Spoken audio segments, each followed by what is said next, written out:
welcome back to the GSMC Baseball Podcast, brought to you by the GSMC Sports Network. I'm your host, Sam Menzie, and we have a great show for you today.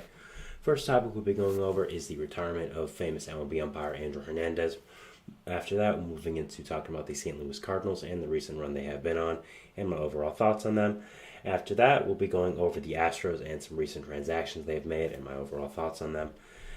Then we'll be moving into the Cubs and Brewers game from yesterday, the storylines that went on there, and just my overall thoughts. And after that, we'll be going into some general news stories around the league, just some things I did want to talk about. Now, before we do all that, though, I would like to ask you to please like and follow the show. We do get a number of questions from viewers, so to ensure that your question does get read in the air, please use the link gsmcpodcast.net. It really does help the show, and it really does mean a lot, so thank you so much for that. And let's get into the show for today. All right, so as I talked about, the first topic is going to be about Angel Hernandez and the retirement he now has from Major League Baseball. So if you don't know who Angel Hernandez is, well, I don't really think you'd be watching this if you don't know who Angel Hernandez is. I mean, he is one of the most famous MLB umpires ever. I think that's pretty clear. I mean, this guy, if there was ever a celebrity umpire, quote unquote, I think he would be him. Not really for a good reason, as most people know Angel Hernandez as being the worst MLB umpire maybe ever in baseball history. I think when you look at him, you look at his career and look at all the calls he's missed throughout his career. People do not like him. People think he's a disgrace to baseball, quote unquote. People think that he has no idea what he's doing. And mostly as a baseball fan, I would completely agree with that. I think that you look at over the years, you look at just the amount of calls he's missed, the amount of things he's done that are not professional and are just not exactly what you want to see from a professional MLB umpire. I think that they're all pretty fair, and I think that they're, again, very fair critiques of him. So having him retire kind of now was a little bit strange. I did not expect him to retire. I didn't think he would, but it finally happened, and I guess it's a day of reckoning for baseball fans, a day that a lot of them have been hoping for, and a day that makes them very, very excited. So, again, when you look at Angel Hernandez's career, you just think of controversy, and you think of being bad at your job, simply put. The amount of calls he's missed throughout the years is incredible. The amount of important calls as well. This is not just a guy who was a regular MLB umpire working random MLB season games. No, this is a guy that the league office liked. He was in a lot of countless playoff games throughout his career. There was one instance that people know a lot and has come up since retirement where he was umpiring a Yankees game in a very horrible call. Didn't really decide the entire game, but was somewhat of a factor. And I think whenever you're calling a playoff game, anything is a factor. And Yankees starting pitcher CC Sabathia called him out and said, I don't know why this guy's still umpiring MLB games. I don't know why he is still having an effect on these really important games. And that was kind of one of the big things where, okay, we've seen fans throughout the years make fun of him, not like him. There's been every year on Halloween, we see at least some kid who has a Angel Hernandez Halloween costume where he has the umpire stuff on, and then they say he's blind. So I've seen there was a lot of fan outcry to get rid of Angel Hernandez for a long time. Going back into years before this, but having an MLB player who not only is just any MLB player, CC Sabathia, a guy who I think will be a Hall of Famer sooner rather than later, a really, really good player, having him call him out like this on a national stage in the playoffs, I think was a big turning point. And I think after that, you saw Hernandez's career kind of change. He didn't work as many playoff games, and he kind of fell into the background of MLB umpiring throughout his career and throughout the later half. So looking at Angel Hernandez and just his legacy on baseball, he's going to be remembered as one of the most infamous MLB umpires ever. Again, we know about how many calls he's missed over the years. We know that people think he was one of the worst. Again, I'd agree.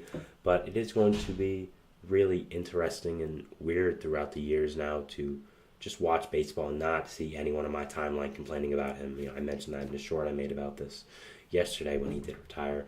But, throughout my years of being on social media and being a baseball fan, I at least see one fan of a team complaining that, what is Angel Hernandez doing? So that's going to be weird. But Overall, I want to say I hope he does enjoy retirement. He does leave a pretty bad legacy on baseball. There are some other things he's done in his personal life as well that are not great reflecting on him. He tried to sue MLB after they took him out of playoff games, and apparently in court they wheeled out a TV and said, here's why we didn't put you on playoff games, because how bad you are at umpiring games. So, obviously that didn't really help, but, I hope he enjoys retirement. We've heard reporters have always had a good time with him, so maybe he's a nice guy who's just bad at his job. I think those things happen, but yeah, it is an interesting time now for baseball to see one of the most infamous umpires retiring, and it kind of seemed like he was forced out. It didn't say that in his press conference. He said basically, it was time, I wanted to leave, but a hit piece kind of came out on him from the New York Post a few days ago talking about how bad he was at his job, and the fan just anger of him has grown throughout the years. So I think everyone knew it was time to move on, and that is why he did end up retiring. Now, another thing I just want to connect to this is just the future of umpiring in general. I think when you look at these older umpires that are known for being bad at their job, retiring throughout the years, not just Angel Hernandez, but Joe Buck, even a few years ago, who people have known as one of the worst before that, he was more likable in the route of Angel Hernandez because Buck was at least older. He was a guy that, was like everyone kind of loved, even though he wasn't that great at his job. He was a country singer, so people did end up liking him, but seeing two of these guys who were known as the older generation of umpires, the guys who were kind of stuck in their ways, kind of iconic MLB umpires for good or for bad, seeing them retire, seeing them not be in the game, I think it does show a shift in the way umpiring is going to happen in the future. It shows a shift that, this is not just umpiring from the past where it's one guy making all the calls, that's it, and that's how it is. No, we have new things now where umpires, in the age of social media, in the age of media being just so prevalent in general, I'm doing it right now, I'd say, you have to be careful what you call. You have to be extra careful in everything because people are going to call you out on it. There's a platform for anyone to talk about anything they want, and if they don't like your call, if they don't like your call as an umpire, they'll tell the media about it. Someone will tweet about it. Someone will say, this guy's no good. So you're going to have younger umpires now who are better at their jobs, know what they're doing, take it more carefully, take it with a lot more respect, and that's a good thing. And looking again at the future of umpiring, I think you look at something like an electronic strike zone, which is something that is going to be in baseball, I'd say, before 2030. I think 2030 is a little, probably, honestly, far away. I'd say maybe even before 2027. I think that this is something that is going to be a part of the future of baseball, having an electronic strike zone, and it's going to be changing the way that umpiring is going to happen. And I think you're seeing the change already with guys like Angel Hernandez, with guys like Joe Buck being forced out. You're having the older generation of umpiring being forced out, getting new people for it. And I think that's going to continue to happen. I think there's going to be a lot more changes within this. And I'm very interested to see what does end up happening, and very interested to see what the next step of umpiring in baseball looks like. And yeah, I think, again, Hernandez being forced out and retiring after all these years, after being the scapegoat for a lot of fans and hating on him, I think it shows a change, and it's going to be very interesting to happen. But again, just tying this all up with Angel Hernandez, it is going to be strange not having Hernandez in baseball, one of the most polarizing figures ever in baseball history, and that's not hard to do for an umpire. And that's pretty hard to do for an umpire, I should say. And I think there's a general rule with umpiring: if the fans know your name, you're not doing a good job.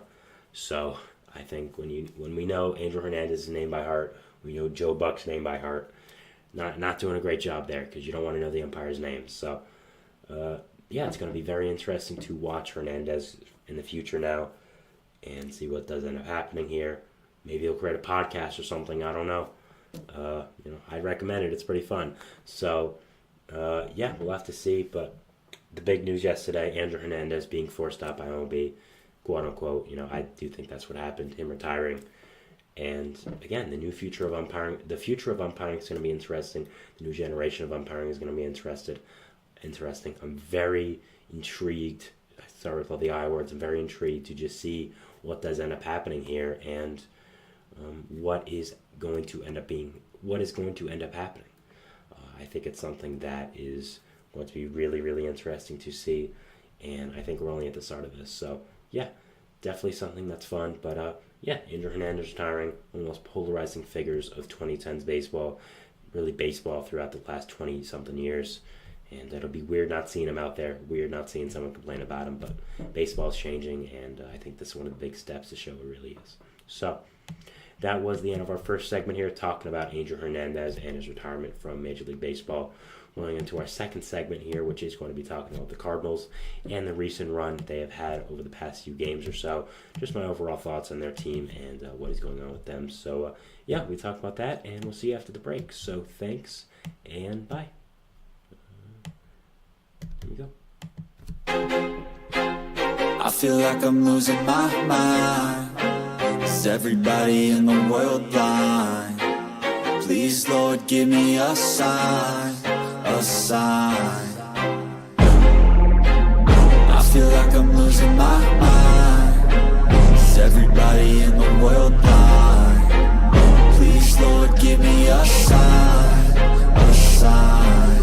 I wanna be the greatest. Everybody on the fake shit. I look around and feel like everybody is the fakest. I make this every day and I'm impatient, hoping one day I blow up from the basement. Statement, the top is so vacant. I don't hear shit that I think is amazing. Waiting for my day when I'm playing sold out shows for 1,000 faces. Hey, give me that crown, get in my way and to be put down. It ain't your place, all this my town. If I want that shit, then I'll get it right now.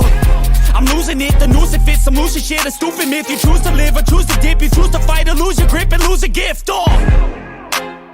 I feel like I'm losing my mind. Is everybody in the world blind? Please, Lord, give me a sign. A sign. I feel like I'm losing my mind. Is everybody in the world blind?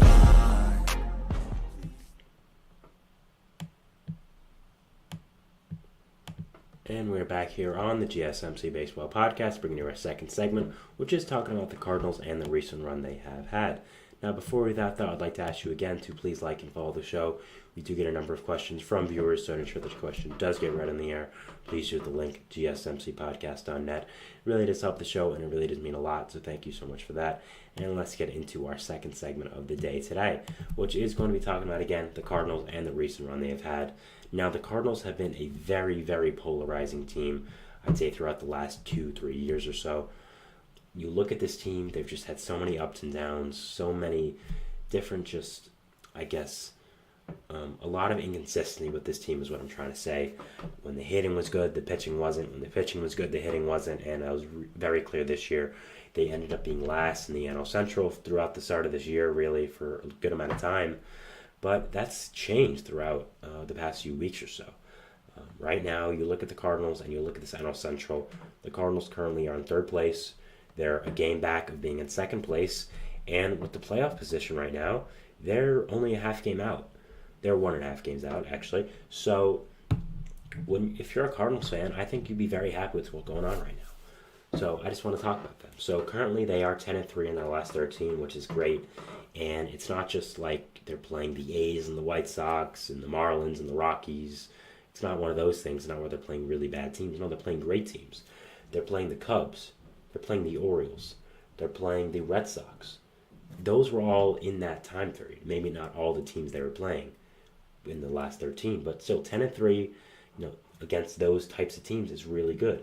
The Cubs, division rival, a team better than them, team who's been really good this year, very impressive. They swept the Orioles. The Orioles might be the best team in baseball this year, and you swept them. That was the first time in Adley Rutschman's career, since he came up, really, that the Orioles have been swept. So that's really, really impressive for this team. The Red Sox, a team that has surprised a lot of people this year and done really, really well. So props to them, again, for sweeping the Red Sox.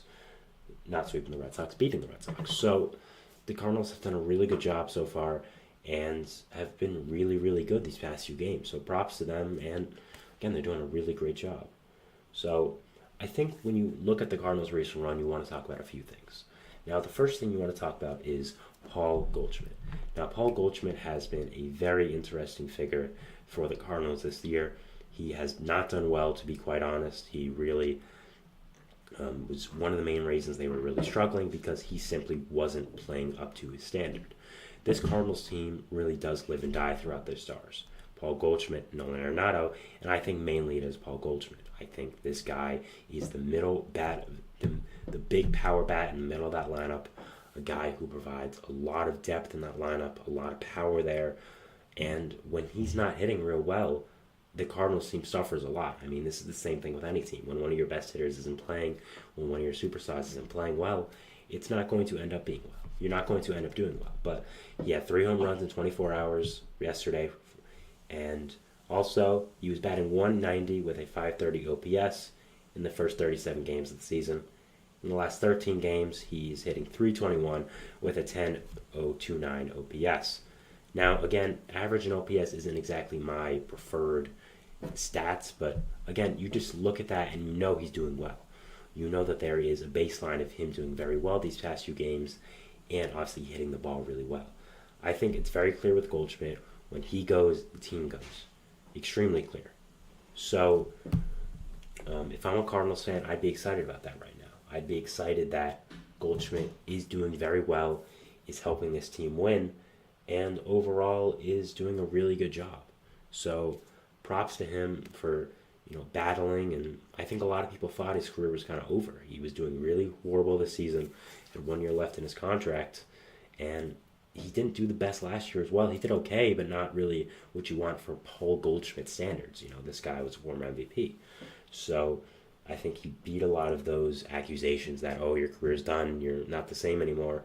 He's done really well these past few games, and he's really lifting the Cardinals to doing really well. Another thing with the Cardinals is their rotation. Now, I've talked about this many times throughout the show. I do not like the Cardinals' rotation. I didn't like the offseason they had trying to fill in spots to the rotation. I thought they could have done a lot better. But props to them. They've done a really good job with the rotation so far. I mean, it's done really well. You look at the guys who made the most starts for them. Lance Lynn, Kyle Gibson, Sonny Gray. Lance Lynn has a 3.45 ERA. That's great. I did not expect that. Miles Michaelis has been horrible, so that's kind of one of the big outliers here. But Kyle Gibson has 8 a lot of innings, ERA under 4. Can't ask for much more. Did not even for that to rhyme. Sonny Gray, been everything the Cardinals have wanted and more. Everything. I mean, this guy's been incredible. He has a 2.6 ERA so far for them, and it doesn't look like he's stopping anytime soon. Peripherals are looking great, and overall, when he pitches, he really is a joy to watch. I mean, this guy really is incredible. So, yeah, if I'm a Cardinals fan right now, I'm feeling really good about this rotation. I think that was the big question mark going into the season. How would the rotation perform? And it's done really, really well. Again, Gibson and Lynn have been very much surprises to me. Both have been much better than I expected them to. Sonny Gray, I expect him to be this good, so I'm not really surprised there. But the top 3 of that rotation is really looking good right now. Will Kyle Gibson and Lance Lynn keep this up? I'm not exactly sure. But currently, with this run, doing really, really well, doing a really great job, and really helping to propel this team to do a really, really great job and go up in these standings. Again, 10-3 in the last 13. Pretty good, I'd say. Another thing with the Cardinals relating to the pitching is the bullpen. The bullpen is outstanding. I mean, this team has one of the best bullpens in the entire league, and I don't really think a lot of people talk about it right now.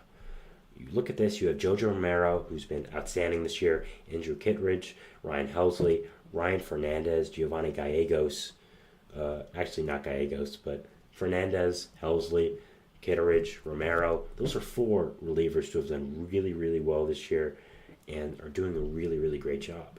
I think when you're the Cardinals and you just simply have a good 5 or 6 inning outing from one of your pitchers, the game's basically over if everyone's rested. I mean, Fernandez, Helsley, Kittredge, Romero, those guys have been locked down this year, have done a really great job out of that pen, and I kind of see a bit of an identity forming for this Cardinals team. I thought that when you look at this team, it would be the hitting. I mean, I love the hitting core on this team. I've said it multiple times. I think they have an amazing collection of young hitters, but a lot of them have been underperforming. A lot of them haven't really performed up to the standard that I think they are at. But the pitching has done a really, really great job. And if you're a Cardinals fan right now, you're kind of thinking, well, where did this come from? I mean, the past few years, it's been, if we can get a pitcher because our hitting's so great, and now maybe if we get another hitter. So it's a really interesting way that the Cardinals team has been flipped, and they've done a really great job. So props to the Cardinals, how good they have done. And yeah, it's very interesting to see what's happening with this team and the interesting situation they find themselves in with how the other team is done. So yeah, props to them.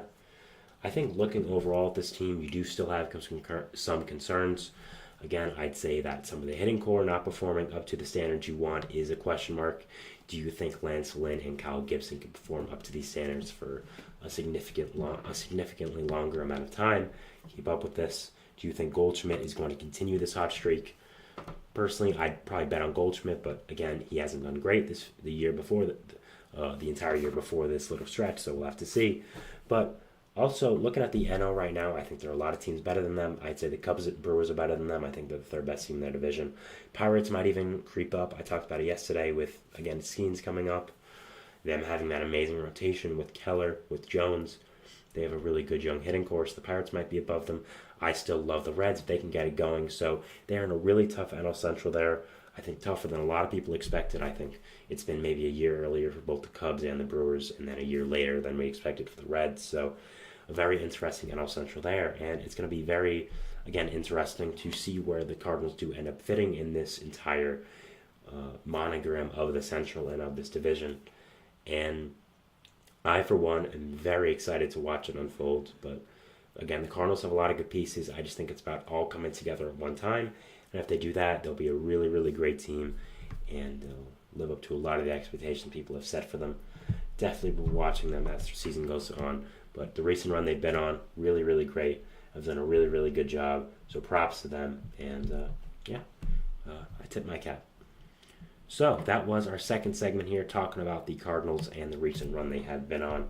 We'll be going into our third segment, which is going to be talking about the Astros and some recent transactions that have happened with them. Just some news that I did want to talk about with them, two different things. So, we talk about that, and we'll see you after the break. So thanks, and bye. Looking for your daily fix of sports talk without having to pay for it? GSMC Sports Network is available on YouTube. Just search GSMC Sports Network. Get your fix of daily sports talk shows on YouTube, absolutely free. NFL, college football, NBA, MLB, MMA, UFC, fantasy football, and so much more.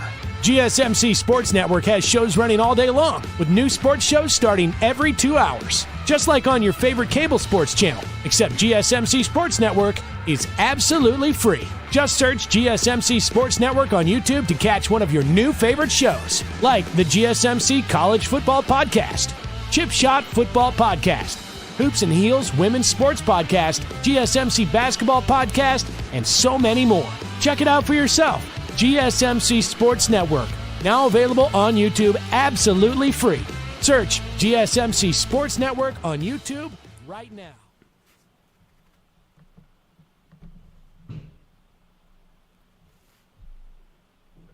And we're back here on the GSMC Baseball Podcast, bringing you our third segment, which is going to be talking about the Houston Astros and the recent news around them, just some recent transaction-related stuff that I did want to touch upon and just give my 2 cents on. So, recently, they did have Christian Javier go to the injured list with some arm discomfort, and I did want to talk about that. And then they also called back up Jose Abreu to the major leagues after he was sent down to the minor leagues for just some kind of just getting himself better. I mean, he had a really, really horrible start to the season. I mean, it wasn't just like a general like, oh, this is really bad. No, he had a real bad start to the season. I mean, again, it's not a lot of times where a veteran of Abreu's caliber, who was a former MVP, is agreeing to go to the minor leagues to get his swing right, but that's how bad it was. So we're talking about that. So first starting off with Christian Javier, he did go on the 15-day IL for the Astros with some discomfort in his arm, which is always something you want to watch out for, and always something that is a notable story in this league, especially this year. As I've called it a few times in the show, it is the year of the pitcher injuries. I mean, every single pitcher, it seems like, has gotten hurt this year, and mainly pitchers with velocity as well. So anytime you have a pitcher nowadays, I mean, anytime especially, really, but right now, definitely, with an arm injury, you have to take full precautionary measures and do anything you can to avoid the dreaded two-word Tommy John. I don't think I phrased that right, but you get what I mean. To avoid Tommy John. So I think the Astros saw this and were immediately like, yep, we're putting him in the IL. It's a second time going on the IL this year. We don't think it's anything serious, but it's precautionary. We don't care. We need to. We're not taking any chances. And I think that's the right decision. You look at the Astros this year. You look at how many pitching injuries they've endured, how many pitchers have gone in the IL. I mean, again, some of them are back ready, like Verlander, but you could make a rotation with the guys that are on the injured list for them. Lance McCullers, Luis Garcia. You had Framber Valdez. Now you have Christian Javier. I'm not sure if Valdez is off yet. We'll have to see about that. But, yeah, I mean, just the amount of pitching injuries the Astros have endured is pretty incredible and just really, really unfortunate. It does seem like Valdez is off the injured list. But as far as I've seen, he has not done that well for the Astros, so kind of another situation there to look out for them. But, yeah, I mean, just really unfortunate what's happened with the Astros this year. Again, we know about them, third in the AL West, 5 games under 500, not playing up to their standards, I'd say. So, yeah, if I'm an Astros fan right now, I'm not feeling great about the team. And I think Javier going on the IL is just another extension of that. Just another way of saying, oh, this guy again on the IL, another pitcher on the IL. Oh, I mean, the amount of bad luck they've had this year is pretty incredible. Now people could argue, well, it's just them kind of getting karma for all those years being so good and the cheating and all that. I don't really agree with that. So it just is unfortunate with all the pitching injuries they've had this year, and Javier going on the IL is just another step to that. Verlander has continued to do well for them since coming off the IL, been a solid pitcher. But, are you really going to rely on this much from a 40-year-old to not get hurt again? We'll have to see. So, yeah, it is an unfortunate situation here for Javier to go on the IL, but the Astros pitching stats really got to step up. They could swing a trade. I mean, we saw already one trade before with Luis Arias going to San Diego, early trades this year, so if you want to do that, go ahead. But also, I think the Astros are determining themselves, are they going to sell or are they going to buy? I mean, as much as it's kind of crazy right now, are we sure they're going to buy at this point? I mean, this team, yes, they've been great these years. They've been great these past few years. They're, on paper, one of the best rosters in baseball, but they're third place in the AL West right now, 5 games under 500, have really not done well this year. I think they're determining their own path, and it's going to be interesting to see what they end up doing. And, yeah, just very interested to see. So, yeah, Javier going on the IL, a big negative here for the Astros, I'd say. After that, though, Abreu coming back to the major leagues. It's going to be very interesting to see what does end up happening with Abreu. Now, he did hit an RBI yesterday for the Astros against the Mariners, which is a big positive there. A very nice job. Astros did end up losing, but so a nice job there for Abreu to get a hit. He went 0-7 in AAA when he went down to the minor leagues. But again, I wasn't really looking for that. Whenever you on rehab assignments or anything like that, you're not really looking at, you're not really exactly looking at the results. You're looking at the process. Does the player have the player have himself back? Like when pitchers perform, you don't want to look at, they gave up 5 runs in 3 innings. Yes, you don't want that obviously, but it's not really exactly what you're looking for. You're looking for, do they have the stuff? Is their wind-up back in place? Are they feeling good when they pitch? So it's kind of all those things, and I think that's what you're looking for with Abreu, and the Astros think they saw that, obviously. And,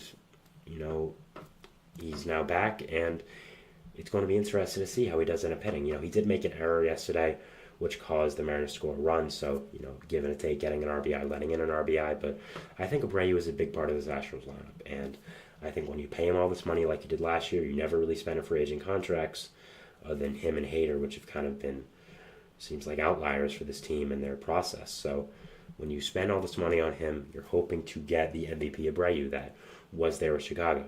And he just has not been that so far.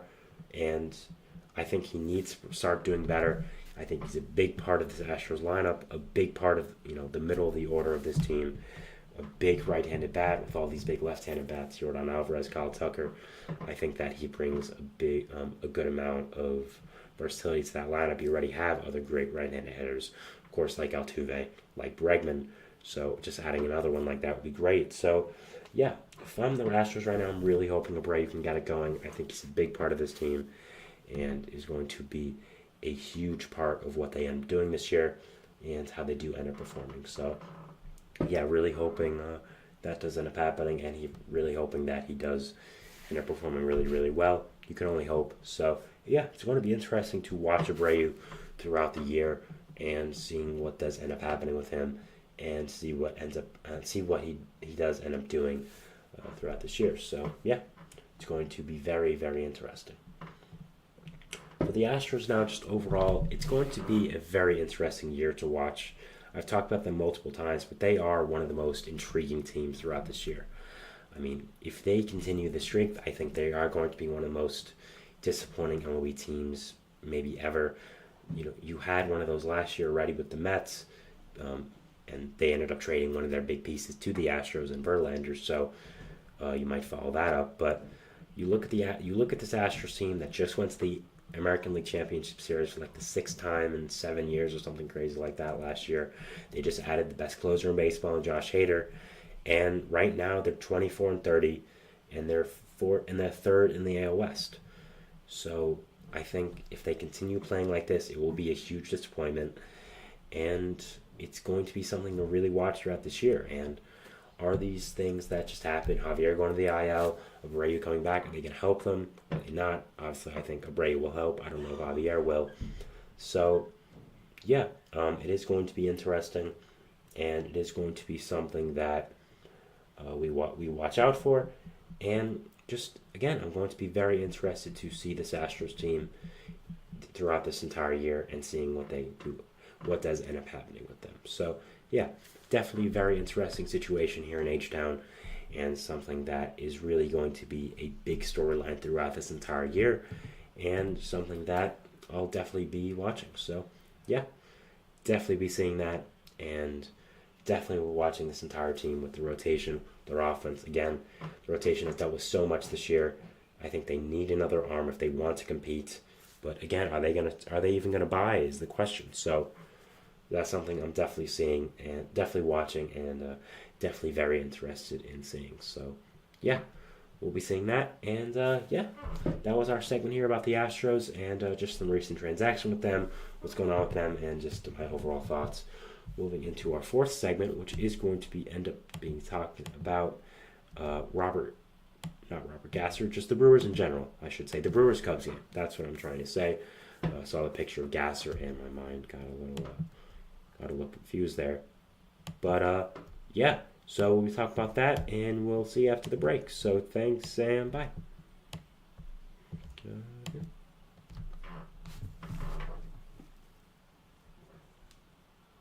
For the best and latest podcasts available anywhere, go to the podcast app on your cell phone and type in GSMC to access free content-rich podcasts on health and wellness, book reviews, sports, entertainment, relationships, social media, movies, technology, finance, and even weird news. Subscribe and download the GSMC Podcast Network's family of shows, available everywhere podcasts are found.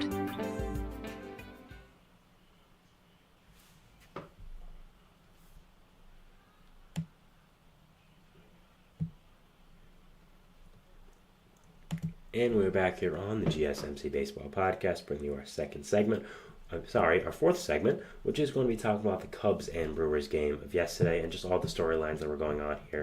And yeah, I did want to talk about it. It's not really a lot of times that I recap a singular game for a segment, but I thought this game was something interesting that I did want to end up doing and talking about. I thought that this game had a lot of individual storylines. I thought that there were a lot of good stuff here to talk about, and yeah, that's what I want to do, so we'll be talking about it. So it was, of course, the Cubs and the Brewers of yesterday. Now, the score ended up being 5-1 Brewers. They won the game. You had, in the bottom of the 8th, the Brewers offense just exploding, scoring all 5 runs with a Willy Adames homer, a William Contreras RBI, and a Jackson Chourio double. Cubs would get one back in the 9th with a sacrifice fly, but that would be it, and they would end up losing 5-1. Now, the first thing I wanted to talk about with this game was Robert Gasser, the top Brewers prospect. Gasser was a guy who got called up by the Brewers recently, has made a few starts in the big leagues, and has been really, really good. Went 6 innings yesterday, gave up 3 hits, no 1 runs, no walks, 7 strikeouts, an under 2 ERA so far in the big leagues. Has made 4 starts, 23 innings. Again, has done a really good job. His stuff has really worked at the major league level. I made a segment on him, a show around 2 weeks ago, right before I had my break, and I really was a big fan of him. I thought he was a really good player for the Brewers, and I thought he ended up doing a really great job. And I thought that he was going to be a big part of this Brewers team. I mean, this Brewers team has ended up surprising a lot of people this year, and I think mainly it is because of their young core, of the young players they do end up having on this team, and calling up another one like Gasser can only help. And he's done a really great job so far, and really solidified this rotation as well. You look at this Brewers rotation, it's not as formidable as it used to be. Woodruff is hurt for the entire year. Corbin Burns on a different team. Freddie Peralta's there. He's a good player, but at the same time, after that, you don't have much. Wade Miley's done for the year. Joe Ross did not work out here. So getting Gasser is a really good decision, and playing him is doing a really good job there. So, yeah, I think that Gasser has done a really good job with this Brewers rotation, adding a lot of depth for this team and doing a really great job. So, yeah, very excited for his future and just excited to watch him with this Brewers team. And another thing I did want to talk about for this was just this overall game, the Brewers and the Cubs. Both these teams are rivals. They do not like each other. I think that's very, very clear. These fan bases do not like each other. And, I think that when you're looking at that, it always is going to create good baseball, and it is going to create a good time here for any baseball fan. Brewers and Cubs, obviously very close to each other. Milwaukee and Chicago, very, very close. And these fan bases always have had rivalries. And right now, it's especially prevalent for this year because of how close this team is, because of how close these two teams are to each other, and how close they are in the standings. You look at right now the NL Central, you see the Brewers and the Cubs. Brewers are 4.5 games above the Cubs, but they're first and second.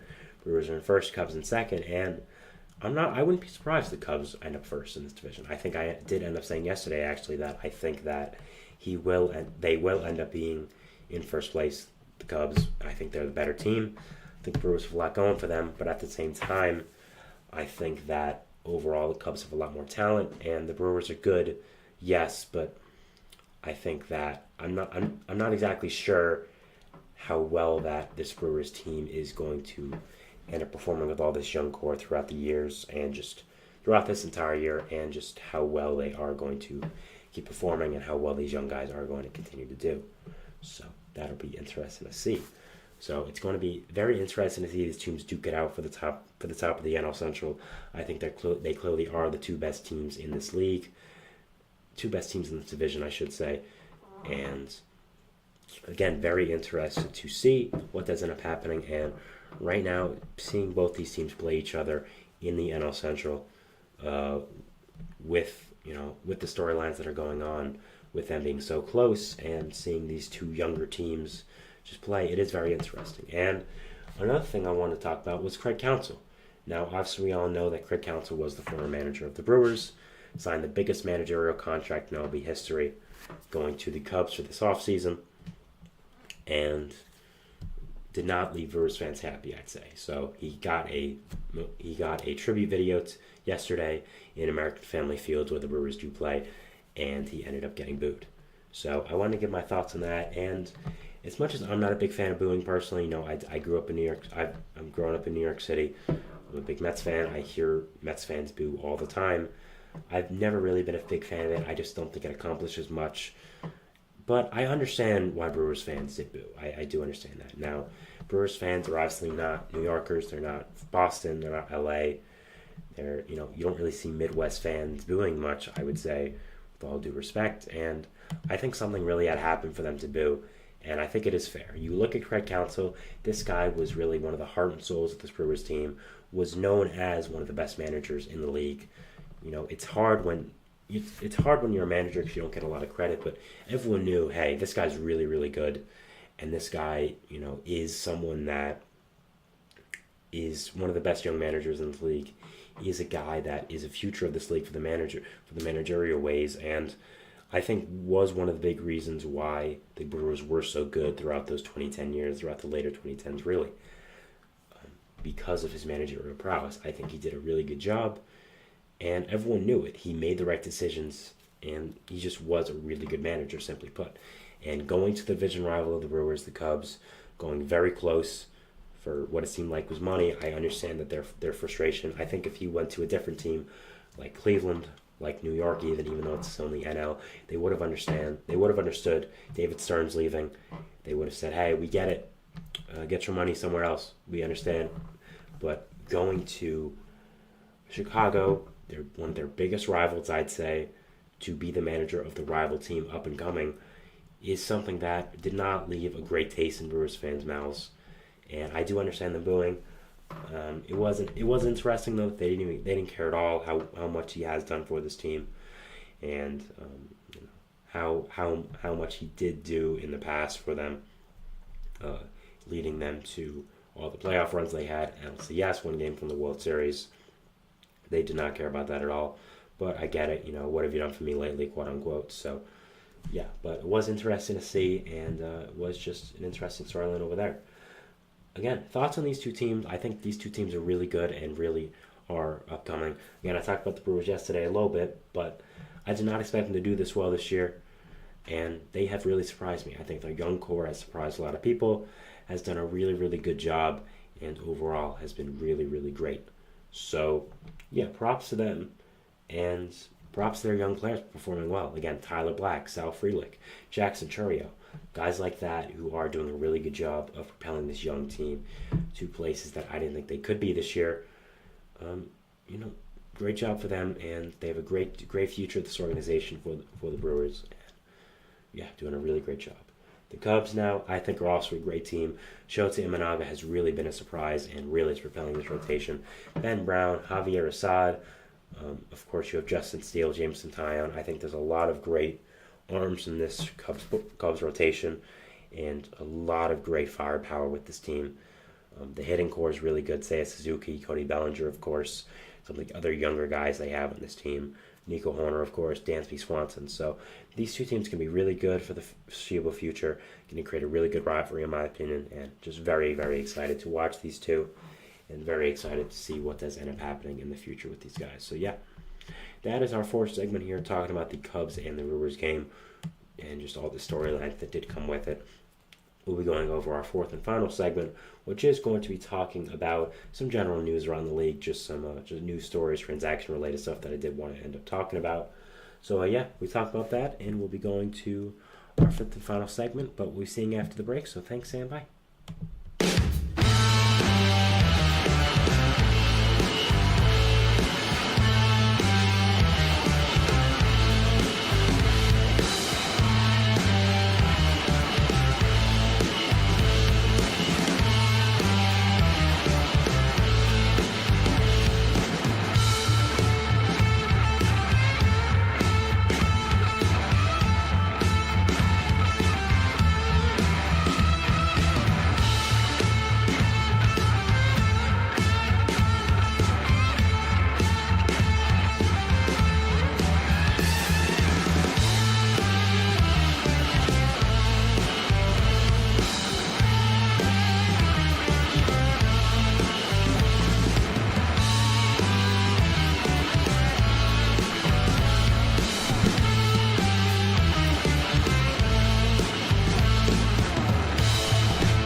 And we're back here on the GSMC Baseball Podcast, bringing you our fifth and final segment, which is going to be talking about some general news stories around the league, just some transaction-related stuff that I wanted to talk about and give my 2 cents on that I thought were notable and important. Just going to update the text here for the stream and the video people watching. So there you go. That was not there for some reason, so thank you.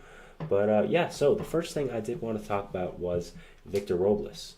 Now, Victor Robles, I made a short about this yesterday as well, so if you want to check out that, please go ahead. It's on the YouTube channel, GSMC Sports Network. He was DFA'd by the Nationals after a long career there with Washington, being their center fielder for a number of years, being one of the main pieces of that World Series run in 2019. Now, this is a big change for the Nationals, I'd say. You look at Robles, he was a guy that was a big part of their young core for a long time, was hailed as one of the kind of saviors for this Nationals franchise, and honestly never really got it going. Was always a guy that was defense first, never really found his way with the bat. Always just did really good with the glove, but never found his way with the bat. Never found his way to be the hitter that the Nationals expected him to be. And DFAing him, I think it maybe signals one of the final end of this old Nationals team back in 2019, 2020, 2021, and focusing into the more younger core of this team.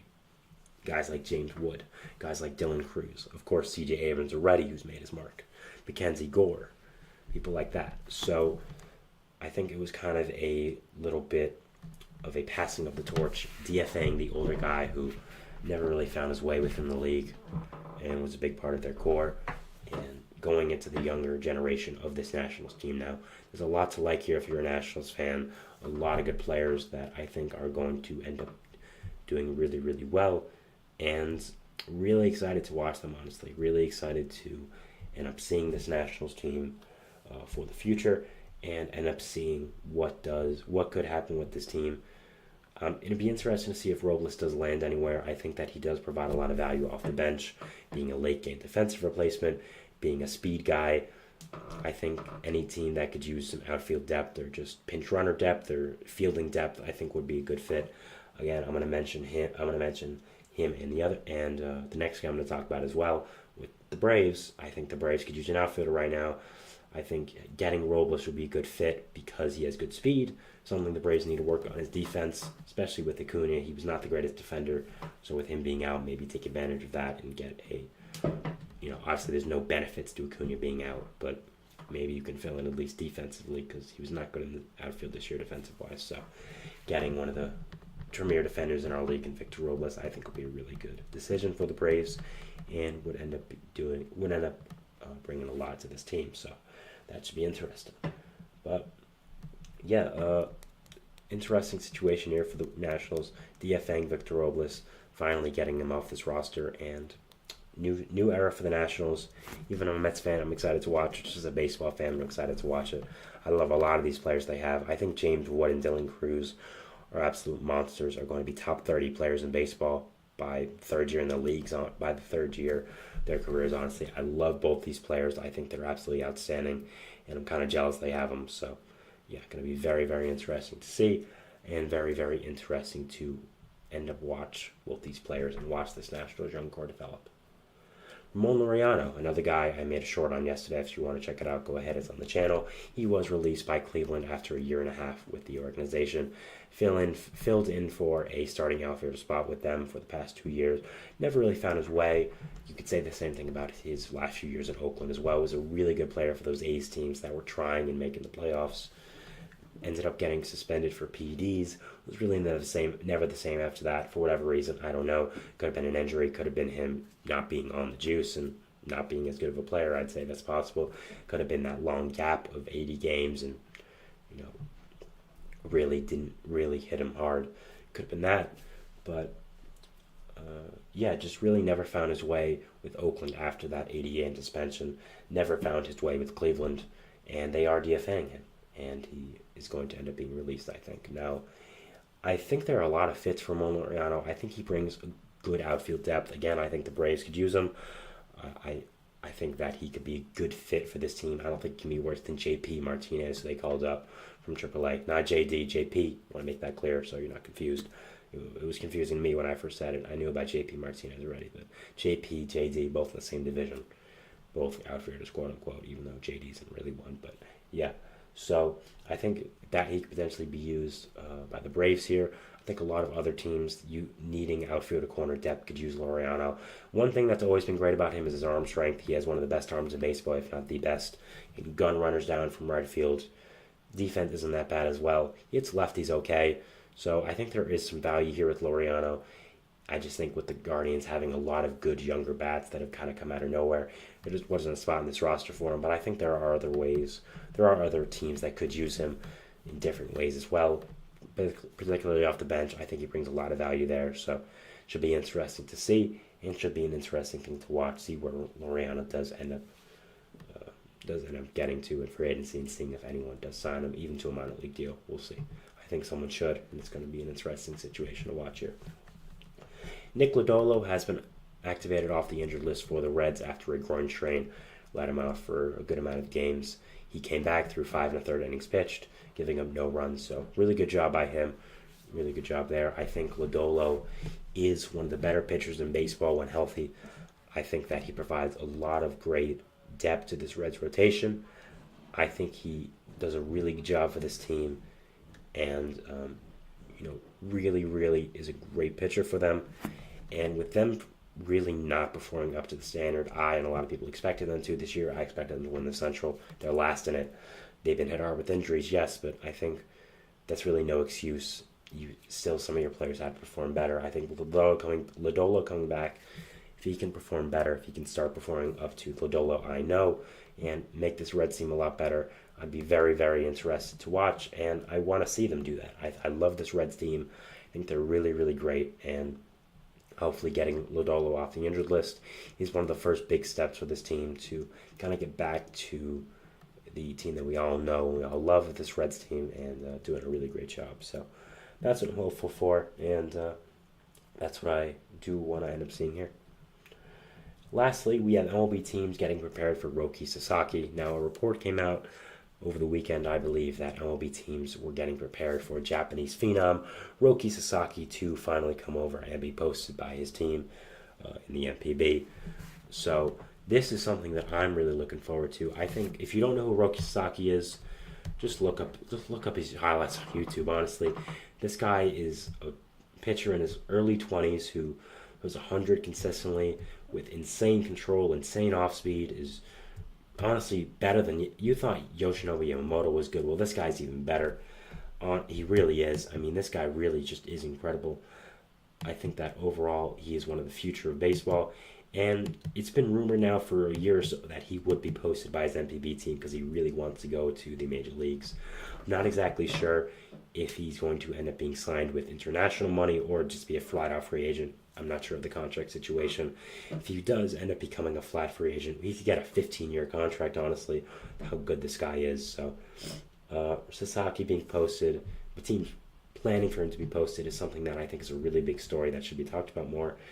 And I'm very interested to see this. And when we do end up getting confirmation if he is going to be posted or not, believe me, it'll be a segment. I love this guy. I think he's a really great player. And I think that overall he is going to be a future face of this league and is a really, really good player. So excited to watch him for the future and excited to see what team he does end up landing on this offseason if he is posted, which I think he will be. So that is it for our show today, guys. I want to thank you so much for watching. Remember to like, subscribe, and hit the notification bell. Not only get notified when I upload, when all the other great content creators on this channel do. We invite you to follow us on Facebook, Twitter, TikTok, Instagram for more content updates. Thank you so much for watching, guys. Have a great day. It's a beautiful day outside. Enjoy it. And I'll see you at Baseball Stores us tomorrow. Thanks, guys, and bye.